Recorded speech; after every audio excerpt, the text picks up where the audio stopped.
When we go to God each day, the right attitude is, God, what is it you want me to do? What is my assignment?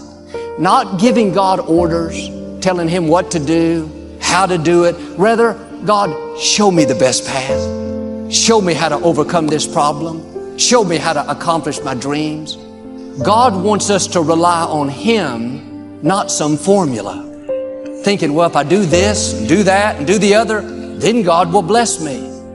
If that's all it took, we wouldn't really need God. David understood this principle. In 2 Samuel 5, he had just been made king over Israel. When the Philistines heard about it, they came down to this valley to attack him. Now, David was a warrior. He had conquered a lot of armies. His nature was to attack. But here's why David was considered a man after God's own heart. Verse 19 says, David inquired of the Lord, shall I go attack the Philistines? Will you hand this enemy over to me? Notice his humility. He didn't say, I got this, been there, done that, no problem. He took time to inquire of the Lord. Before he went to battle, he got quiet and said, God, what do you want me to do? He was getting his daily direction. He didn't assume because something worked in the past, it was going to work right there. He asked a very significant question, God, will you hand this enemy over to me? Seems like that would be a given. He was just put in charge of the Israelites, God's chosen people. Surely God wouldn't let them be defeated. But the fact is, we're not supposed to fight every battle. David was smart enough to ask, am I supposed to attack? He was saying, God, if I go in there, are you going to go with me? He was showing his dependency on God. He recognized where his strength, his favor, his ability came from. And sometimes we assume if there's an obstacle, there's something trying to stop us, there's no question. Get in there and go to battle. God is on our side. But a wiser approach is to say, God, what is your plan? How do you want me to respond to this opposition?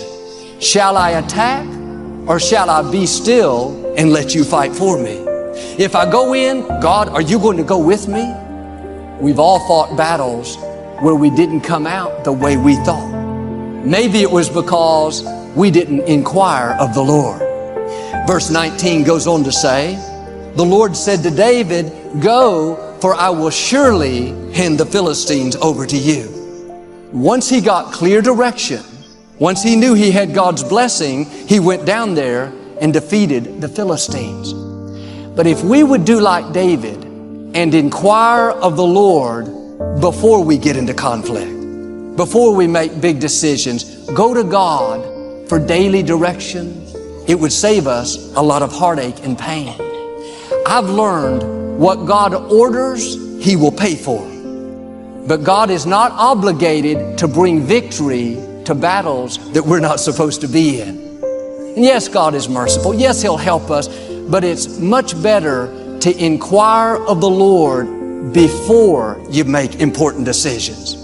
He doesn't want you to get hooked on a formula. He wants you to be hooked on Him. When you develop this habit of going to God for your daily bread, daily direction, saying, God, how do you want me to respond?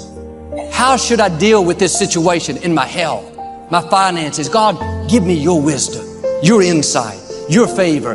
That's how God will lead you down the best path for your life.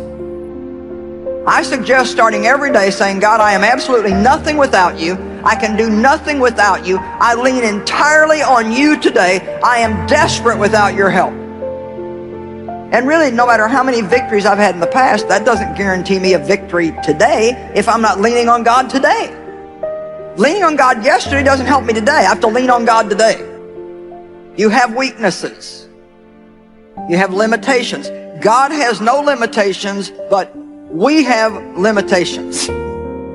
So you say, Lord, I'm weak in this area. I need your strength. I believe you're changing me every day. And I'm not going to spend today worrying about what I did wrong yesterday. I trust you to strengthen me in my weakness. That our weaknesses really don't have to make that much difference if we know how to let God fill our weaknesses with His power. We get too overwrought about what we can't do, and we don't get excited enough about what God can do. You see, no matter what you can't do or what I can't do, God can do. And miracles don't come in can'ts, they come in cans. Well, we get what we believe for. Let's start believing that the power of God is available to us to see miracles in our lives and in other people's lives. We're not going to have miracles if we don't believe for miracles. We have to believe in the miracle working power